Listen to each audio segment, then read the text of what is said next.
Comment éviter de se faire arnaquer lorsqu'on utilise son téléphone pour envoyer de l'argent et recevoir de l'argent? Je vous donne des conseils pratiques et simples.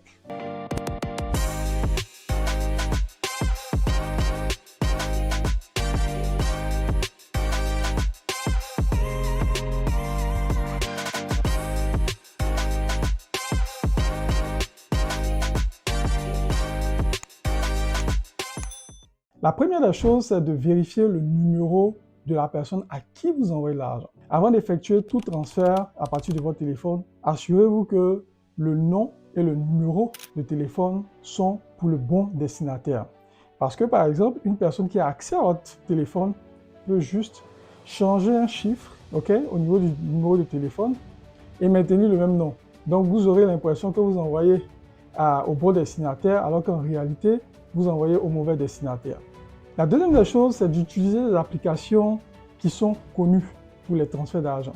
Si on vous présente une nouvelle application, assurez-vous de vérifier les revues. Soyez sûr que c'est une application qui a beaucoup de trafic et qui a de bons retours, des retours positifs avant de pouvoir utiliser cette application. La troisième des choses, ne partagez jamais votre code PIN. Que signifie PIN? PIN, P-I-N, alors P pour personal, I, identification, and N, number. Donc c'est en anglais, ce qui veut dire numéro d'identification personnel. Donc c'est un numéro personnel. Donc faites attention. C'est vrai, vous pouvez faire confiance à une personne et vous lui donner votre PIN. Mais si cette personne-là perd par exemple son téléphone et il y a une autre personne qui récupère, cette autre personne-là pourrait avoir accès à votre code PIN. Donc faites très attention, le code PIN, il est personnel. Le quatrième point, c'est de ne jamais cliquer sur les liens suspects.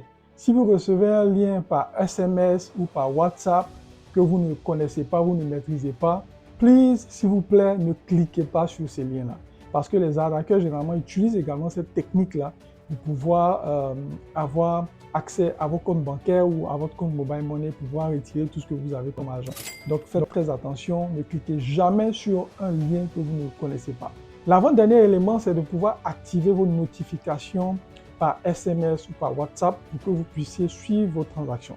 De sorte à ce que s'il y a une transaction qui a été faite et qui ne vient pas de vous, vous pourrez la voir et être alerté et contacter le service client, par exemple, de votre banque ou de l'application que vous utilisez.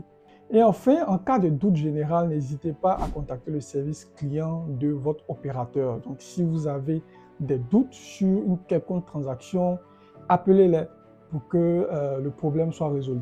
Donc, voici ce que j'avais pour vous aujourd'hui. Si vous avez des questions, n'hésitez pas à les laisser en commentaire. Et on se dit à très bientôt pour une prochaine vidéo. Happy Learning!